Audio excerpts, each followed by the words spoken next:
Hello and नमस्कार दोस्तों। आज का हमारा टॉपिक है डिवोर्स यानी कि तलाक, विवाह विच्छेद कैसे होता है। दोस्तों, हिंदू मैरिज एक्ट 1955 का जो सेक्शन 13 है, इसमें तलाक के कुछ आधार बताए गए हैं कि किन आधारों पर तलाक लिया जा सकता है। दोस्तों, आइए इंट्रोडक्शन देख लेते हैं। दोस्तों, इस इंट्रोडक्शन में बताया गया है कि जो हिंदू मैरिज एक्ट 1955 यानी कि 1955 का सेक्शन 13 जो है, इसमें बताया है कि जो पति पत्नी मतलब किन आधारों पर तलाक ले सकते हैं। और जो इसके कुछ प्रमुख आधार हैं वे इस प्रकार हैं। दोस्तों, पहला है व्यभिचार यानी कि एडल्ट्री। यदि पति या पत्नी में से कोई भी शादी के बाद किसी दूसरे व्यक्ति के साथ स्वेच्छा से यौन संबंध बनाए तो यह तलाक का आधार माना जाएगा। दोस्तों, दूसरा है क्रूरता, क्रूरलिटी। शारीरिक या मानसिक अत्याचार जैसे कि मारपीट, गालियाँ, धमकी, चरित्र भ्रष्ट, मानसिक यातना सब क्रूरता मानी जाती है। दोस्तों, यदि कोई क्रूरता करता है तो भी वो तलाक का आधार माना जाएगा। दोस्तों, तीसरा है परित्याग। दोस्तों, परित्याग में बताया गया है कि जो पति पत्नी है बिना किसी उचित कारण के दूसरे को लगातार 2 साल के लिए छोड़ दे और साथ रहने के लिए इनकार करे तो तलाक लिया जा सकता है। दोस्तों, चौथा है कि धर्म परिवर्तन, कन्वर्जन। दोस्तों, धर्म परिवर्तन में बताया है कि यदि जीवन साथी हिंदू धर्म छोड़कर कोई दूसरा धर्म अपनाता है तो तलाक का आधार माना जाएगा। दोस्तों, धर्म परिवर्तन भी इसका मुख्य आधार है। दोस्तों, पांचवा है मानसिक विकार, मेंटल डिसऑर्डर। दोस्तों, इसमें बताया गया है कि यदि पति पत्नी को गंभीर मानसिक बीमारी हो जिसके कारण साथ रहना सुरक्षित न हो या विवाह चलाना संभव न हो तो तलाक मिल सकता है। दोस्तों, यह भी एक प्रमुख कारण है, मानसिक विकार, मेंटल डिसऑर्डर। छठा है कुष्ठ रोग। दोस्तों, कुष्ठ रोग में बताया गया है कि पहले यह तलाक का आधार था परंतु अब 2019 के बाद इसे आधार नहीं माना जा सकता है, इसे आधार से हटा दिया गया है। दोस्तों, सातवां है संक्रमण यौन रोग।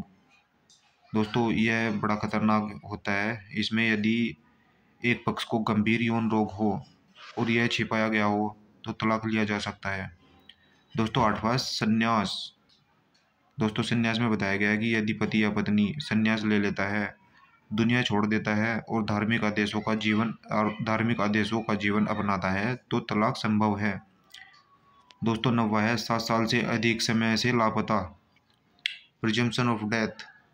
दोस्तों, यदि कोई जीवन साथी लगातार 7 साल से कहीं गायब हो या उसका कोई अता पता न हो तो कोर्ट इस आधार पर तलाक दे सकती है।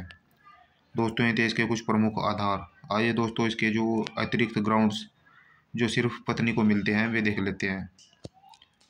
दोस्तों, पहला है कि पति ने दूसरी पत्नी के साथ जीवित विवाह रखा हो। यदि पति ने दूसरी शादी की है और पहली पत्नी जिंदा है तो तलाक ले सकती है।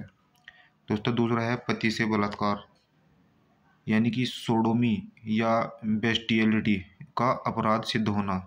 दोस्तों, इसमें बताया गया है कि यह भी पत्नी को जो तलाक का विशेष आधार देता है। दोस्तों, तीसरा है नाबालिग शादी, 18 वर्ष से पहले विवाह। यदि पत्नी का विवाह 15 से 18 साल की उम्र में हुआ हो और 18 वर्ष की उम्र के बाद वह विवाह खत्म करना चाहे तो उसे तलाक का अधिकार है, वह तलाक ले सकती है। दोस्तों, आइए अभी इसका पूरा कंक्लूजन देख लेते हैं।